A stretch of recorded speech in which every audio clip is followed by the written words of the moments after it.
এমন ভাবে আমার মালিকের ইবাদত করো গোয়াকে মনে হয় যেন তুমি আল্লাহকে দেখতেছো।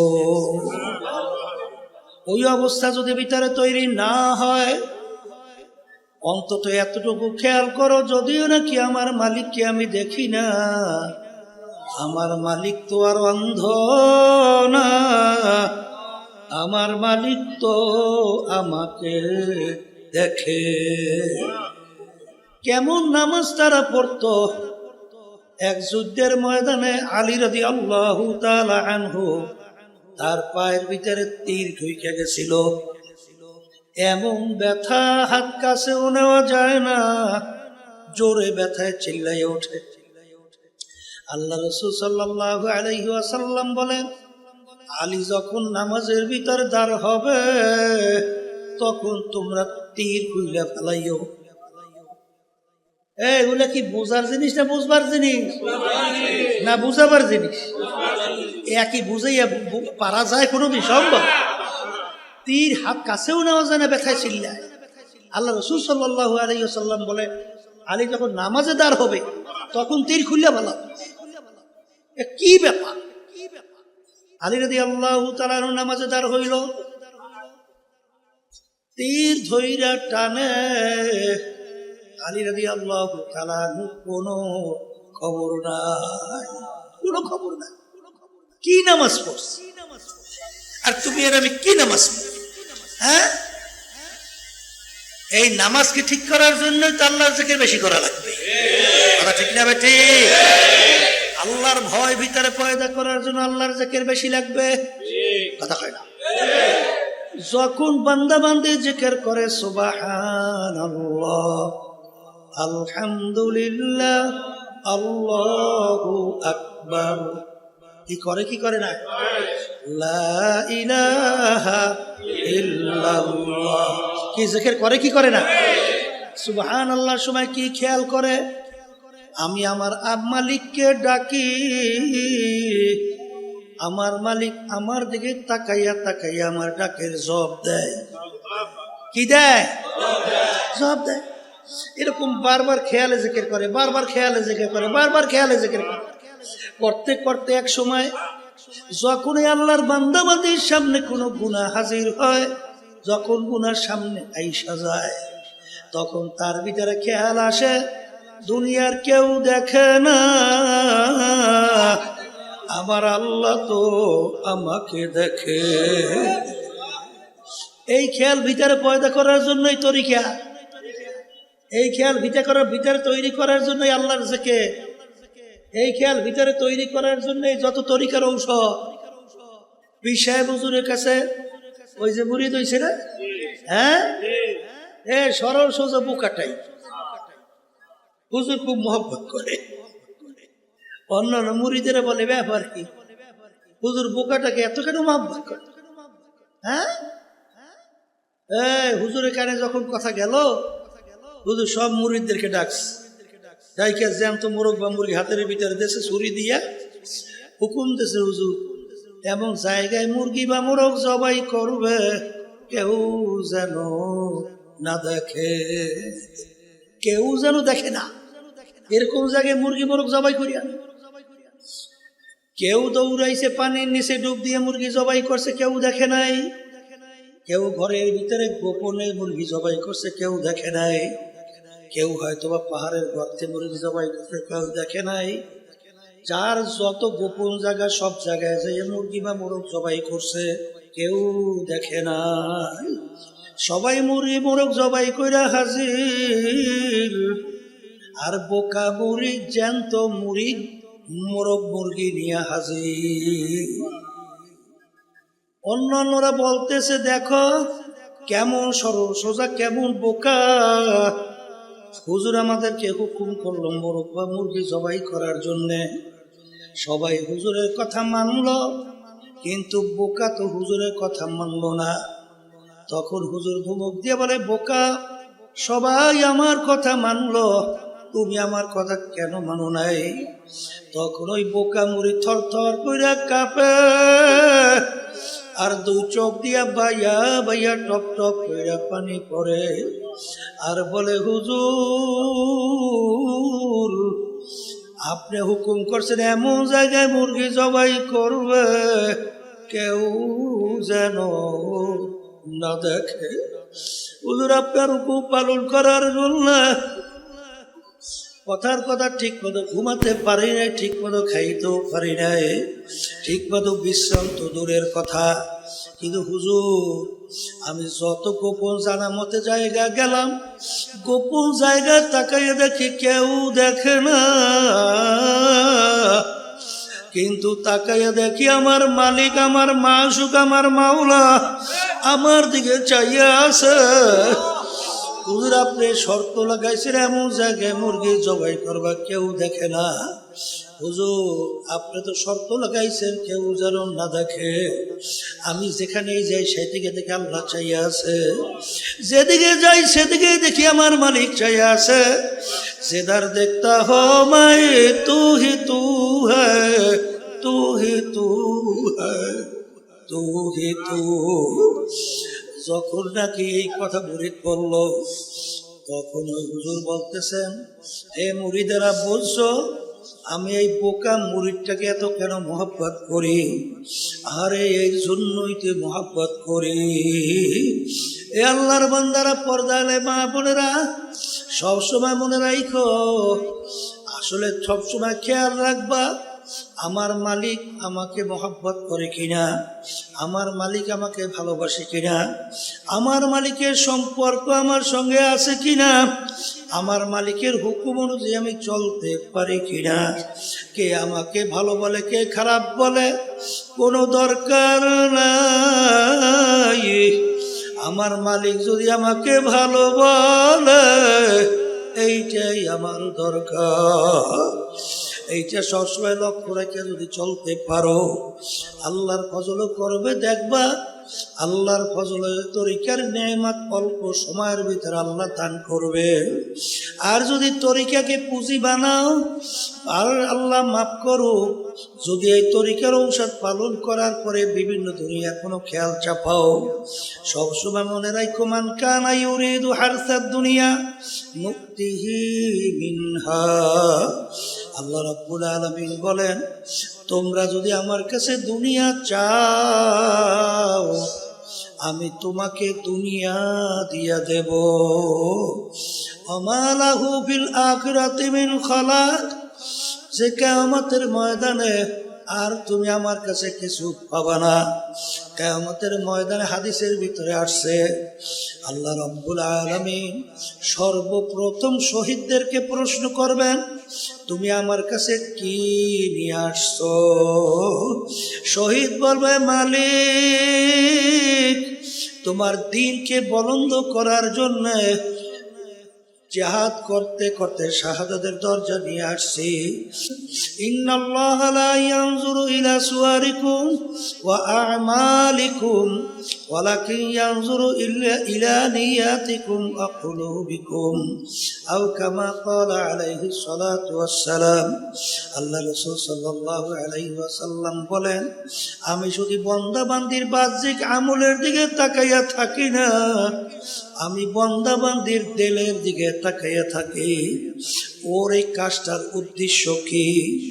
আরে তুমি যে উদ্দেশ্য যুদ্ধ করছো তোমার অন্তর্জাত সম্পর্কে আমি জানি। তোমাকে মানুষ যোদ্ধা বলবে, তুমি যদি বিজয় লাভ করতে পারতা তাইলে তোমার তো বীর বলবে, খেতাব দেব, মুক্ত বক্সব। আহারে হয়তোবা গনিমতের মাল তুমি পাবা। আহারে বিভিন্ন ধরনের বিভিন্ন কাজই বলবে আরে এটা তোমার দুনিয়া পাওয়া হয়ে গেছে, আমার কাছে আর কিছু পাবা না। ও ফেরেশতারা ফাগুল্লু ওদেরকে বান্ধা মিওয়ারাইহিম জাহান্নাম, এরপরে ওদেরকে ফিকা ফিকা জাহান্নামের ভিতরে ফেলাও। আল্লাহ আমাকে আমাদের সবাইকে মাফ কইরা দেয়। এই জন্য বাজান সবসময় মালিকের কাছে দোয়া করা লাগবে। রব্বানা লা তুযিগ কুলুবানা বাদা ইয হাদাইতানা وهب لنا من لدنك رحمة رحمة الله الله মালিক ربنا لا تزغ قلوبنا بعد إذ هديتنا وهب لنا من لدنك رحمة মালিক إنك لا تخلف ربنا لا تخلف إنك أنت الوهاب মালিক তুমি আমাকে হেদায়েত নসিব করার পরে দ্বীনের সহি বুঝ দান করার পরে দয়া মায়া করে তুমি আমাকে গোমরাহ কইরো না। এই জন্য সবসময় মাওলার কাছে দোয়া করা লাগবে। আল্লাহর ওলিদের ইতিহাস পড়লে দেখবেন সবসময় মালিকের কাছে দোয়া করতো। তাআত তৌফিক তাআত হামজাতু ইয়ামানাত ওয়া ইজাবাত হামজাতু। এ আমার দয়ার মালিক, তুমি যদি আমার দয়ার নজরে রহমতের নজরে না থাকাও মালিক আমার কোনো উপায় নাই। তুমি যদি টাইম দিয়ে তোমার কুদরতি কোলের ভিতরে জায়গা না দাও মালিক আমার কোনো উপায় নাই। ইমাম গাজ্জালী রহমাতুল্লাহি আলাইহি লেখেন বান্দা বান্দির ভিতরে মালিকের মধ্যে 500 বছরের রাস্তা আল্লাহ পর্দা আছে। 70,000 ভিতরে নূরের পর্দা, এক পর্দা পার হইতে 500 বছরের মতো সময় লাগবে। কেউ কোনোদিন আল্লাহ পর্যন্ত পৌঁছার সম্ভব না। কিন্তু যে আল্লাহর বান্দা বান্দির প্রতি আমার মালিকের রহমতের নজর আইসা যায়, মুহূর্তের ভিতরে বান্দা বান্দি 70,000 নূরের পর্দা পার হইয়া আমার মালিকের সঙ্গে বন্দাবাদী সম্পর্ক তৈরি হয়। এই জন্য আমার বাজানদেরকে বলবো, পর্দার আড়ালের মা বোনেরা শুনতেছেন, কুল্লু নাফসিন যায়িকাতুল মাউত। বাজান প্রত্যেকটা জানদার একদিন না একদিন তার মৌতের শরাব পান করা লাগবে। ওয়ালাউ কুনতুম ফি বুরুজিন মুশাইয়াদা, শক্ত পাথরের পাহাড় কাইটা লুকাইলো সেখানে মালাকুল মউত মরণ যেহেতু লাগবে। বাজান মামলা কিন্তু দুইটা, একটা হলো আখিরাতের মামলা আর একটা হলো দুনিয়ার মামলা। আর দুনিয়ার মামলায় ম্যাজিস্ট্রেট কোর্টে মানুষ যদি ঠগে, আবার জজ কোর্টের ভিতরে আপিল কইরা জিতবার আশা করতে পারে। জজ করে ঠকলে হাইকোর্ট, সেখানে ঠকলে সুপ্রিম কোর্ট সিঙ্গেল বেঞ্চ, সেখানে ঠকলে সুপ্রিম কোর্ট ফুল বেঞ্চ, সেখানে ঠকলে প্রেসিডেন্ট কোর্ট, সেখানে ঠকলে আন্তর্জাতিক কোর্ট। এরকম ধাপ বাই ধাপ অনেক বাজান আপিলের সুযোগ আছে। কিন্তু কবরের যাত্রীরা, তোমার আমার সামনে আখিরাতের 5টা মামলা দাঁড় হইয়া আছে। এই মামলায় যদি খোদার কাছে একবার কেউ ঠগ আর দ্বিতীয়বার দুনিয়াতে এসে আপিল কইরা জিতবার কি দুয়ার আশা নাই। মৌতের মামলা, কবরের মামলা, কিয়ামতের ময়দানের মামলা, মিজান পুলসিরাতের মামলা। বাজান আল্লাহু আকবার। আজকে দুনিয়ার মামলায় মানুষ পড়লে মামলা জেতার জন্যে, মামলা থেকে পরিত্রাণ পাওয়ার জন্যে উকিলের কাছে দৌড়ায়। বাজান কত টাকা পয়সা খরচ, এরপরে কষ্টের কোনো শেষ নাই। এরপরে দেখবা অনেক সময় মামলায় যদি জেল হওয়ার সম্ভাবনা থাকে, তার চেহারা কালো, ঠিক মতো খাওয়াও নাই, ঠিক মতো ঘুমও নাই, ঠিক মতো বিশ্রামও নাই। যদি জিজ্ঞাসা করে ব্যাপার কি, আপনার মুখ এত কেন মলিন? কলে শোনো নাই, আমি মামলায় পড়ছি শুনছি। কলে তাহলে এত অস্থির কেন? কলে জেল হওয়ার সম্ভাবনা। তখন যদি বলো জেল হইলে কি হয়, জেলের ভিতরে খাইতেও দেয়, শুইতেও দেয়, আহারে আর কোনো অসুবিধা তো তেমন নাই, তাহলে জেলের কথা শুই না কেন এত ভয়? বলে ভাই সব ঠিক আছে, কিন্তু স্বাধীনভাবে চলা যায় না, এই জন্য অস্থির চিন্তায়। কিন্তু এ মুসলমান, হে ইমানদার, যারা মরবা কবরে যাব, যারা আল্লাহকে বিশ্বাস করো, আখিরাতকে বিশ্বাস করো, বেহেশত জাহান্নামকে বিশ্বাস করো, খোদা না কাস্তে এই মামলায় যদি একবার ঠগ, আমার মালিক যে জেলখানা তৈরি কইরা রাখছে, ওই জেলখানা দুনিয়ার কোনো জেলখানা না, ওই জেলখানা এত ভয়াবহ। আল্লাহু আল্লাহ। জিবরাইল সালাতু আসসালাম আল্লাহর হাবিবের সঙ্গে দেখা করার পরে আসলেন, দেখা করার জন্য আসলেন। ওই সময় সচরাচর জিবরাইল আমিন আসেন না। আল্লাহ রাসূল সাল্লাল্লাহু আলাইহি ওয়াসাল্লাম জিজ্ঞাসা করলো, ভাই জিবরাইল, এরকম সময় তো আপনি আসেন না, কেন আসলেন? জিবরাইল সালাতু আসসালাম বলেন, মালিক আমাকে বেহেশত এবং জাহান্নাম দেখাইছে, আর বেহেশতের বিবরণ দেওয়ার পরে জাহান্নামের বিবরণ দিতে যাইয়া জিবরাইল আলাইহিস সালাতু ওয়াসসালাম কান্দে। আল্লাহর হাবিব সাল্লাল্লাহু আলাইহি ওয়াসাল্লাম বলেন, ভাই জিবরাইল, আপনি তো আমার মালিকের নৈকট্যের সম্মানিত ফেরেশতা, আপনি কেন কাঁদতেছেন? জিবরাইল সালাতু ওয়াসসালাম বলেন, হে আল্লাহর রাসূল সাল্লাল্লাহু আলাইহি ওয়াসাল্লাম, আখারে ইবলিস তো মাওলার নৈকট্যের সম্মানিত ছিল, ইবলিসের ব্যাপারে আমার মালিকের কি হুকুম হইল? হারুত মারুত তো মাওলার ফেরেশতা ছিল, তাদের ব্যাপারে আমার মালিকের কি হুকুম হইল?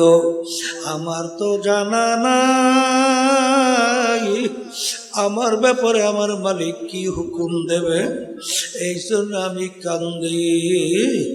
এই কথা বলার পর আল্লাহ রাসূল সাল্লাল্লাহু আলাইহি ওয়াসাল্লাম তিনিও কান্দেন।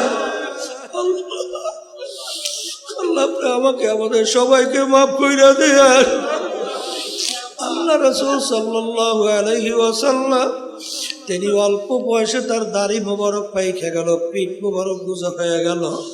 সাহাবায়ে কেরাম বলে, আল্লাহর রাসূল,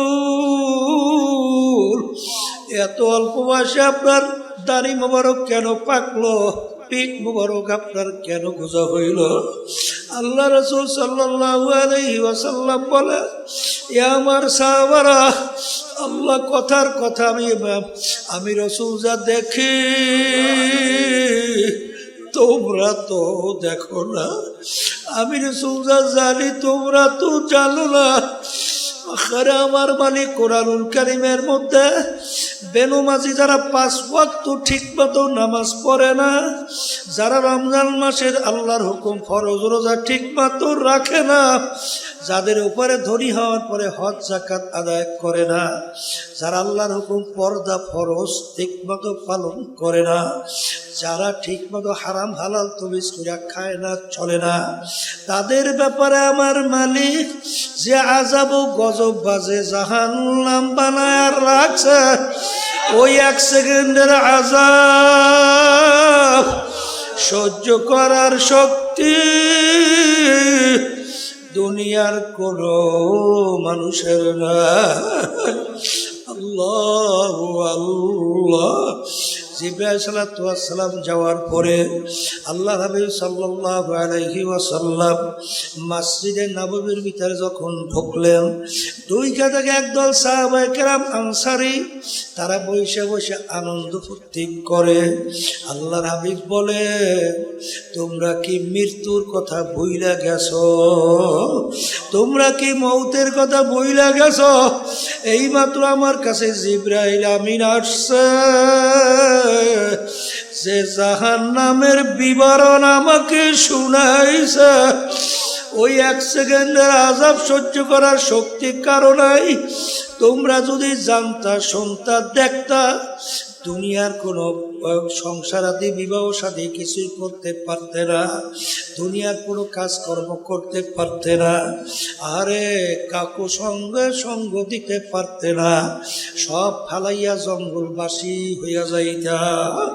আল্লাহ রাব্বি যখন সাহাবায়ে কেরামদেরকে ভয় দেখায়, আল্লাহ রাব্বুল আলামিন বলেন, আমার হাবিব আপনাকে তো আমার বান্দা বান্দীদেরকে শুধু ভয় দেখাবার জন্যই পাঠাই নাই, আপনাকে আমি পাঠাইছি বাশীর ওয়া নাযীর, ভয়ও দেখাইবে আবার বেহেশতের সুসংবাদও দান করবে, সুসংবাদ দিবেন, ভয়ও দেখাবেন। আপনি আমার বান্দাদেরকে কেন ভয় দেখান? শুধু এই যে আমার বাজানদেরকে বলবো, পইরা দেখো ইতিহাস। এরপর থেকে আল্লাহ রাসূল সাল্লাল্লাহু আলাইহি ওয়াসাল্লাম যতদিন দুনিয়াতে বাইচা ছিল, একবারও জোরে মুখ কইরা কা জোরে শব্দ কইরা আর জীবনে একবারও হাসে না। বাজার আসলে আল্লাহু আকবার, সাহাবায়ে কেরামদের ঈমান কেমন ছিল, তোমার আমার বিশ্বাসটা কেমন? তা মরণ যেহেতু লাগবে, মরার পরে কিন্তু দল দুইটা ছাড়া হবে না, ফারিকুন ফিল জান্নাতি ওয়া ফারিকুন ফিস সাঈর। কারা জান্নাতে যাবে, কারা জাহান্নামে যাবে, আমার মালিক কিন্তু তার রাসূলকে পাঠাইছেন, ওমা আরসালনাকা ইল্লা রাহমাতাল লিল আলামিন। দুনিয়াতে শান্তি, আখিরাতে মুক্তি। বাজার এই শান্তির দূত হিসেবে পাঠাইছেন। একটু পরীক্ষা কইরা দেখো, যারা দুনিয়ার মধ্যে আল্লাহ রাব্বি সাল্লাল্লাহু আলাইহি ওয়াসাল্লামের নীতি আদর্শ অনুযায়ী ব্যবসা করো, সংসারাদি করো, রাজনীতি করো, অন্যান্য কাজকর্ম করো, দেখবা তার ভিতরে মালিক এমন শান্তি রাখছে। আরে দুনিয়াদার যারা আল্লাহর হুকুম নবীর তরিকা অনুযায়ী দুনিয়ার কার্যক্রম চালায় না, যত বড় সম্পদের মালিক হোক, ওদের অন্তরও কিন্তু ওই শান্তি আল্লাহ দেয় না। আমার বাজানদেরকে বলবো, আর যদি আল্লাহর হুকুম নবীর তরিকা অনুযায়ী সেই নীতি আদর্শ নিয়ে আল্লাহর হাবিব আসছে, এইটা যদি ঠিক মতো মানতে পারো, আখিরাতে আল্লাহ রাব্বুল আলামিন এমন সম্মানিত করে উঠাবে, ফারিকুন ফিল জান্নাহ। আল্লাহ রাব্বুল আলামিন তোমাকে আমাকে তার মেহমানখানা বেহেশতে জায়গা দান করবে। এই জন্য আমার ভাইদেরকে বলবো, এই যে তরিকা পর্দারে মা বোনরা যারা শুনতেছেন, বাজান দুনিয়া সম্পর্কে মাঝে মাঝে মোরাকাবা করো। হে বড় লোক আমার বাবারা, হে ধনী আমার বাবারা, হে ক্ষমতা সম্পন্ন আমার বাবারা, হে বড় বড় শিক্ষিত আমার বাবারা, হে বিভিন্ন কায়দায় আমার মা বোনেরা, ভালো করে মনকে বুঝাও। তারপর দুনিয়ার থেকে বিদায় নিয়ে কবরে রওনা করো, কারণ দুনিয়ার জিন্দেগি একটাই, দ্বিতীয়বার আর ফেরত আসা যাইবে না। আমার দাদাজান রহমাতুল্লাহর কথা শুনছিলাম, একটি সিট, ওই সময় তাদেরকে বলতো কালেক্টর। দাদাজান ডাক দিয়ে বলে, কালেক্টর আপনারা কি মশারি টাঙ্গা? বলে হুজুর আমরা মশারি টাঙ্গাই। কেন? বলে হুজুর মশায় কামড়ায়। দাদাজান বলছিলেন, কালেক্টর তোমাদেরকে বিভিন্ন পাহারাদাররা বন্দুক নিয়ে পাহারা দেয়, আরে ওই বন্দুক কি মশায় ভয় পায় না? তখন কালেক্টর বলে, হুজুর বন্দুক মশায় ভয় পায় না। তখন দাদাজান বলছিলেন, কালেক্টর রে, আজকে দুনিয়ায় তোমার সাধারণ একটা মশা তোমার বন্দুককে ভয় পায় না, আর তুমি যদি আল্লাহর হুকুম না মাইনা, রসুলের তরিকা অনুযায়ী না চইলা, তুমি যদি নাফরমান হইয়া মাওলার কবরে যাও, ওই কবরে 99 সাপ তোমাকে ভয় করবে। এরকম কি গ্যারান্টি তোমার আছে? কালেক্টর সোজা হইয়া তারপর মাওলার কবরে রওনা করো। এই সেটা আমার বাজানদেরকে বলবো, আল্লাহর হাবিব সাল্লাল্লাহু আলাইহি ওয়াসাল্লাম বলে, আল কবরু রাওযাতুম মিন রিয়াজিল জান্নাহ আও হুফরাতুম মিন হুফারিন নার। আমার উম্মতের এই যে কবর দেখো, এই কবর কিন্তু আসল কবর না। পুরো আল্লাহর বান্দা বান্দির জন্য কবর একটা বেহেশতের বাগান হইয়া যাবে। আল্লাহ আপনি আমার জন্য, আমাদের সবার জন্য কবুল করে নিয়ে। আল্লাহর হাবিব বলেন, আমার উম্মতেরা কোন নাফরমানের কবরের ভিতরে আল্লাহ জাহান্নামের আগুনের টুকরা, জাহান্নামের আগুন এসে বইরা যাবে। আল্লাহ আমাকে আমাদের সবাইকে মাফ কইরা দেয়। হে মুসলমান, হে ইমানদার, আমি বলি নাই, আল্লাহ রসুল বলছে, আমরা শুনাইতেছি, কে মানবেন কি জানি না, কিন্তু বাজান, আল কবরু রাওযাতুম মিন রিয়াজিল জান্নাহ আও হুফরাতুম মিন হুফারিন নার। কারো কারো কবর জাহান্নামের আগুনের কুয়া হবে। আল্লাহ রাসূল সাল্লাল্লাহু আলাইহি ওয়াসাল্লাম বলে, আল কারো নাফরমান কবরের মধ্যে 99 তিন্নিনান লাউ নুফিকা ফিল আরদি মা আনবাতাত খাদরা। কোন নাফরমানের কবরের মধ্যে একটা না দুইটা না 99টা বিষাক্ত সাপ জমা হইয়া যাবে। সাপ এত বিষধর হবে, আরে যদি দুনিয়ার ভিতরে মুখ কইরা ফুক দিত, গাছপালা মাথা জাগাইতে পারতো না। কিয়ামত পর্যন্ত নাফরমানকে সাপ পেঁচাইয়া ঠুকরাইতে থাকবে। আজান, এই আযাব সহ্য করা যাবে না। আরে কবরের মাটিকে আল্লাহ হুকুম করবেন, দুই পাশ থেকে এমন ভাবে চাপ দাও, এক পাজরে হাড্ডি অন্য পাজরে মিশাইয়া দাও। আল্লাহ আপনি আমাকে আমাদের সবাইকে মাফ কইরা দিয়ে। কিয়ামতের ময়দানে নাফরমান উঠবে।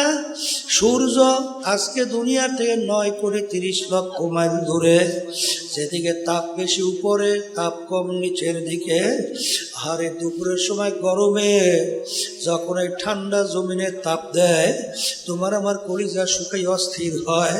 কিয়ামতের ময়দানে গাছ নাই, ঘর নাই, বাড়ি নাই, পানি নাই। আহারে তামার জমিন, এক হাত বা সোয়া হাত মাথার উপরে আমার মালিক সূর্য উগ্র কইরা ছাইরা দেবা। আমার মালিক বলবে, সূর্য তোর ভিতরে যত তাপ সারো নাফরমান বুঝো আমি মাওলা কেমন। বাজা, সূর্যের তাপে তামার জমিন পুইরা লাল চামড়ার মতো লাল হইয়া যাবে। বাগুইলা জাগালাই আমার মালিক বলেন, আমার আল্লাহ বলেন, লা ইয়ামুতু ফিহা ওয়ালা ইয়াহইয়া। মানুষ বাঁচবেও না, মরবেও না, মরণ তালাশ করে আর পাওয়া যাবে না। সূর্যের তাপে নাফরমানদের তালুটা টাস টাস করে ফাইটা মগজগুলা ভাতের মতো উতলাইয়া বাইয়া বাইয়া করতে থাকবে। আল্লাহ আল্লাহ। ওই সময় আল্লাহ রাসূল সাল্লাল্লাহু আলাইহি ওয়াসাল্লাম হাউজে কাউসারের পাশে ডাক দেবে, এ আমার উম্মতেরা আসো, এক গ্লাস হাউজে কাউসারে পানি পান করাবো। 50,000 বছর সময়ের ভিতরে পিপাসা আরো লাগবে না। হাজার হাজার কোটি মানুষ আল্লাহর হাবিবের হাউজের দিকে দৌড় মারবে। পথের ভিতরে কিছু বান্দা বান্দিদেরকে ফেরেশতারা টাইনা ধইরা রাখবে। তারা গলা ফাটা চিৎকার মারবে, আল্লাহর রাসূল আপনি আমাদেরকে আসতে বলছেন, ফেরেশতারা আসতে দেয় না। আল্লাহ রাব্বি বলেন, ছাড়ো, এক গ্লাস হাউজে কাউসারে পানি পান করাবো। 50,000 বছর সময়ের মধ্যে আর পানির পিপাসা লাগবে না। ফেরেশতারা বলবে, আল্লাহর রাসূল আরে আপনি তো দুনিয়ার ভিতরে ছিলেন না, আপনার এই নাফরমান উম্মত আরে আপনার তরিকা অনুযায়ী, আল্লাহর হুকুম অনুযায়ী চলে নাই। আরে আপনি যে নিয়ে আসছিলেন আদর্শ, ইন্না দীনা ইনদাল্লাহিল ইসলাম, সেই ইসলামের নীতি অনুযায়ী চলে নাই, ওরা দুনিয়ার নিয়ম নীতি অনুযায়ী চলছে। আরে আপনি যে নিয়ম নিয়ে আসছিলেন, আরে সেই নিয়ম নীতি অনুযায়ী তারা না চইলা বরঞ্চ মানব রচিত তন্ত্র মন্ত্র এবং দুনিয়ার শয়তানের প্রবঞ্চনায় ওই শয়তানের রাস্তা অনুযায়ী ধোঁকা অনুযায়ী চলছে। শোনার সঙ্গে সঙ্গে আল্লাহ নবী সাল্লাল্লাহু আলাইহি ওয়াসাল্লাম তার দেল মুবারকের ভিতরে কষ্ট লাগিয়া যাবে। আল্লাহ নবী বলবেন সকাল সকাল দূর হ দূর হ না ফরমান তোরা আমার এই জন্য আমার ভাইদেরকে বলবো, পর্দারে মা বোনদেরকে বলবো, দেখে সাধারণ একটু এই গরম আমরা সহ্য করতে পারি না। এই জন্য আমার বাজানদেরকে বলবো, পর্দারে মা বোনদেরকে বলবো, বাজান মুসলমান বলতেই কিন্তু মন চায় গুনার থেকে ফেরবে, একের কাজ করবে, আল্লাহর হুকুম নবীর তরিক অনুযায়ী চলবে, তারপর কবরে যাবে। কিন্তু শয়তান এবং নফস এবং মানুষ শয়তান প্রবঞ্চনায় পইরা দুনিয়াকে এমন ভাবে চাকচিক্যময় তোমার আমার সামনে উপস্থাপন করে, ওদিকে তোমার আমার তেল মন জুইকা যায়। এই জন্য বাজার বাঁচার জন্য এই যে তরিকা চিস্তিয়া ছাবিরিয়া চরমনায় শোনেন, আল্লাহর কুতুবেরা তোমার আমার জন্য ঔষধের ব্যবস্থা রাইখা গেছে।